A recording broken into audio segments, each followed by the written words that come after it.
Bonjour, comment ça va et comment va la santé?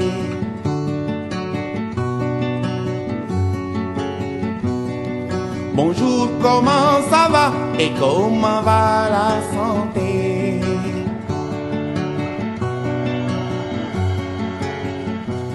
Iway wer gi yaram ne leen wer le. Iway wer gi yaram. Asalaamaaleykum waa Sénégal maa ngi leen di nuyu di dellu di nuyu waa Bargny yi nga xam ne fii laa nekk muy maternité de Bargny kon ba maa nuyu kilifa Bargny yëpp commencé ko ca maire ci chef de quartier yi imam yi ak notable dëkk bi yëpp maa ngi leen di nuyu di leen sant di leen jox seen wàccuwaay. waaw nag maa ngi tudd Déguène Gaye madame Gaye Déguène Gaye maîtresse sage-femme bu maternité de Bargny.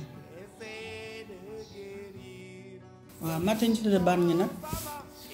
maternité bu mag la dëgg yàlla booy seet fii ci zone Bargny bi ba Diamniadio mooy maternité bi nga xam ne moo fi jëkk gannaaw loolu yeneen maternité ubbi na fi beneen maternité Kippe ubbi na Diamniadio Sendou waaye ba tey maternité la boo xam ne maternité de référence la parce que am na dafa nekk ci digg dëkk bi mu nekk nii mu tolloog lu mu néew juróom fukki jigéen dinañ fi aussi ci weer lu mu néew juróom fukki jigéen dinañ fi aussi kon boog loolu ndaw personnel bi fi nekk nag am nañ ñaari sage-femme yoo xam ne état bi moo leen jël en charge ñuy wax personnel étatique mais yeneen sage-femme yëpp dañuy wax personnel communautaire lañ parce que CDS bi moom moo leen jël en charge toll nañ ci 4 sage-femme ñu ànd ak ñun ñaari étatique yi ñu bokk liggéey bi ànd di liggéey bi mu nekk nag loo xam ne tamit prise en charge bu diis la ci CDS nag CDS amuñu doole mais nag ñu góorgóorlu di def suñu kéemtalaay kàttan di leen motiver pour ñu jàpp ci liggéey bi. gannaaw loolu am nañu ñuy wax ay ASC ñu ànd ci liggéey bi ñu jàppale ci liggéey biir maternité bi war nañ toll ci lu mat juróom-ñaar ak technicien de surface yi nga xam ne ñoom tamit ñoom ñoo yor wàllu nettoyage. am nañ tamit ñaari gardien yi benn bi mairie moo ko jël en charge mais beneen gardien bi CDS bi moo koy fay. CDS bi ne mooy comité de développement sanitaire mooy fay tamit ASC yi kon xam na kon am na benn masse salariale boo xam ne CDS bi mu ngi koy dégager pour fay gardien yi ASC yi ak technicien de surface. waaw maternité bi nag wax dëgg yàlla fi mu toll nii soxla na ndimbal ndax yéen boo leen xoolalee seen bopp sax di nga xam ne léegi maternité bi màgget na ndax boo xoolee mur yi fu bari dafa fissuré yenn karo yu toj boo leen duggee ci biir ngeen xoolal seen bopp di ngeen gis li ma leen wax kon ba ngeen xam ne maternité bi jaar na defaraat ndax fuy accueillir ay doom aadama ñu fay ñëw di si ak si bi fa amee doom foofu war na nekk foofu dafay accueillant dafay nekk foo xam ne fu rafet la fu neex a technique la ndax si ay doomu aadama la ñuy liggéey wax dëgg yàlla bu ñu sañoon daal maternité bi ñu defaraat ak loolu bu baax a baax. soo duggee ci douche yi par exemple douche yi laaj na defaraat war nañ ko réhabiliter bu baax a baax parce que tamit foo xam ne lieu suturlu la nit ki bu ñëwee na fa fekk lépp mais di ngeen gis boo ko filmé seen bopp di ngeen xool que jaar na defar bu baax a baax waaw bu nit boo génnee ba ca gannaaw tamit foofu tamit jaar na defar parce que foofu dem na boo xam ne kenn mën ko utiliser te bu nekk nag espace boo xam ne bu ñu ko aménagé woon maternité bi nag mën a utiliser gën a étendre fi nga xam ne mooy liggéeyukaay fi mu nekk tamit maternité bi am na lu mu manqué li mu manqué mooy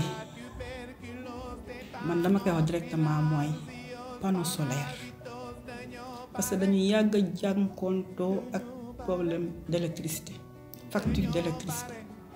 boo bëggee ngeen xool facture bi ñëw les plus arrière yi day nekk presque plus de 400 000 francs yoo xam ne CDC amuñu doole à chaque fois dañuy avance une partie de ça avant ñuy yeggali beneen facture ñëw yokk ci muy ndox bi muy courant bi de ce fait toujours bu jot noonu rek lañu nekkee moom boole ak li nga xam ne maternité bi mooy ay dépenses am dafay xaw a diis man daal dama doon ñaan bu fekkee ne mën nañ am panneau solaire ñu defal ko maternité une bonne fois pour toutes pour régler problème électricité bi donc man vraiment ñu ngi koy ñaan problème ndox bi tamit ñu ngi jànkonte problème facture de cher ci wàllu ndox bi et tamit am nañ beneen problème réservoir d'eau parce que zone bi le plus souvent ndox bi day tëj pendant la journée ñu defoon benn réservoir ndox ci kaw waaw yàgg na nag mais réservoir boobu actuellement dafa yàqu dafa xar ndox mi day tuur toute la journée à chaque fois am na ay bonne volonté yu fi ñëw defaral ñu ko mais suñ ko defee du yàggul dara mu commencé waat ndox bi di tuur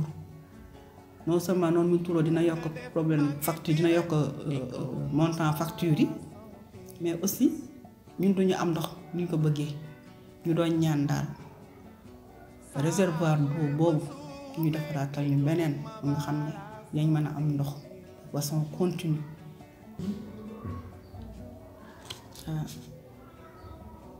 fi mu nekk nii nag ci côté médicament moom amuñu problème parce que ñu ngi def suñu commande régulièrement te sax la mairie de Bargny defaloon nañu un don de médicaments d'une valeur de près de 1 million de francs CFA te defal naka 5 postes de santé yu Bargny yëpp dëgg yàlla ñu leen remercier bu baax ci loolu gannaaw loolu tamit ci côté matériel bi le ministère de la santé yónnee nañu fi matériel bu am solo waaw aspirateur bébé nga xam ne nekkoon na suñu problème le ministère de la santé yónnee nañu aspirateur ay lal ay potence matériel bu macha allah bu am solo ba nga xam ne loolu jàppale nañ bu baax a baax voilà ñu si remercier le ministère de la santé mais gannaaw loolu tamit am na yeneen yoo xam ne soxla nañ ko mu mel ni une bonne connexion internet parce que suñu rapport d'activité suñ ko defee ba pare dañu war a transmettre les données te boobaa il faut que nga soxla connexion au niveau de la maternité amuñu connexion bëgg nañ tam ordinateur parce que données yëpp soo ko defee boo centraliser sa données yëpp pour nga envoyer ko il faut un ordinateur donc foog ñu am ordinateur suñu données yi bu ñu mënoon a may tam ordinateur dina baax soxla nañ tam autoclave parce que autoclave moom la ñu stériliser le matériel médical te loolu maternité mën fonctionner sans autoclave sans stérilisateur am na buñ fi am nag mais yooyu actuellement autoclave moom lañu war a utiliser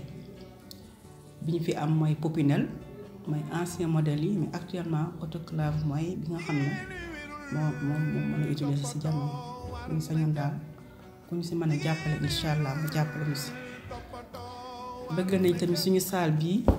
ñu hospitaliser malade yi matelas yi dafa yàgg bu ñu mën a am ay matelas pour ñu mën a rechanger yëpp dina baax ak ay rideau parce que verre yi ngelaw bi dafay jàll tout le temps dama tout le temps ngay bàyyi poussière yi muy dugg ak yooyu parfois day laaj nga am ay rideau soo ubbee nga def rideau ngelaw bi dina dugg mais rideau yi dina baare poussière donc bu ñu mënoon a jàppale si loolu tamit dina baax. bëgg nañ tamit téléviseur ba nga xam ne pour salle d'attente bi la donc amoon nañ fi benn ci salle d'attente bi mais depuis lors dafa yàqu donc bu ñu mënoon jàppale tamit ci téléviseur pour salle d'attente bi tam dina baax. bëggoon nañ tamit ku ñu muureel maternité bi daf ko mur ba nga xam ne day am porte maternité bi di tëju ndaxte maternité ne fàng nii rek dara waru ko xar yéeg yëpp di dugg loolu tamit bokk ci sécurité fi nga xam ne tamit mooy devanture maternité bi bëgg nañ ko ñu ko defal pavage parce que bu nawet ñëwee kanamu maternité bi day fees dell ak ndox dañu obligé di teg ay briques di ci jàll malade bu ñu ñëwee di am doom di jàll ci briques yi te loolu am wóoru donc bu ñu sañoon daal ñu drainer ñu ndox mi muy dem ndoxu taw bi defal ñu ko pavage ba nga xam ne bu nawet jotee du ñu jànkonte ak problème boobu waaw. pour problème incinérateur bi tamit bëggoon nañ tamit ñu mënoon tabaxal incinérateur moo xam ne dafay répondre aux normes am na bu fi nekk nag mais boobu nekkul dañ ci jàppane mais nekkul bi gën bu ñu sañoon ñu am incinérateur bu nga xam ne daal mooy bi nga xam ne mooy répondre aux normes comme ni ñu koy waxee. waaw fi mu nekk nii logement maîtresse sage-femme bi dafa nekk état de délabrement avancé waaw fi mu nekk nii dafa jar a defar waaw laaj na ñu réfectionné ko waat ñu mën ko utiliser donc ñu ngi ñaan tamit jàpp si bu baax a baax ndax ñu mën ko defar.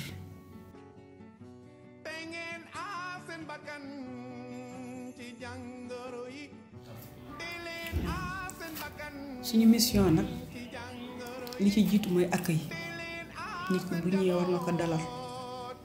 dalin bu rafet ba xelam dal donc bokk na nag ci accueil boobu bu ñëwee rek buntu maternité bi bu ñëwee fekk mu fees ak ndox ko accueil boobu day dal di sooxe donc bëggoon nañ kuy ñëw ñu lay accueillir nga ñëw fi ak façon bu rafet ñu accueillir la façon bu rafet sa xol neex sa xel dal ba nga xam ne li ñu bëgg a defal ci sa wàllu faju nga mën ko am en toute sécurité nga ñibbi ci jàmm doo am benn problème. bu ñu atteindre suñu mission au niveau de la maternité li ñuy wax des soins de qualité un bon accueil il faut que conditions yi yëpp réunir pour loolu yëpp mën a am personnel bi formé nañ leen pour accueil parce que loolu dañ ci def formation nan la ñuy accueillir malade c'est très important. donc conditions yi bu ñu réunir nag bi nga xam ne malade bi bu ñëwee ci maternité bi lépp mu soxla li mu soxla mu mën ko am loolu la ñuy wax ne ci la ñu mën a wax ne moom defal nga ko des soins de qualité ndax lépp loo war looloo wax moom en toute sécurité am na ko am na satisfaction si nañu wax ne mën nga am des soins de qualité donc moo tax ñuy nag di ñaan tàllal suñu loxo di ñaan bonne volonté yépp képp nga xam ne mën nga jàpp ci maternité bi pour nga jàppale ko ci wàllu matériel yooyu ñu leen fi wax wàllu defaraat nga dugg ci sa loxo ñu ànd ci ak waa Banni initiative citoyenne ñu jàppale leen ànd ci liggéey bi ba li ñu bëgg ci maternité bi incha allah yàlla defal ñu ko.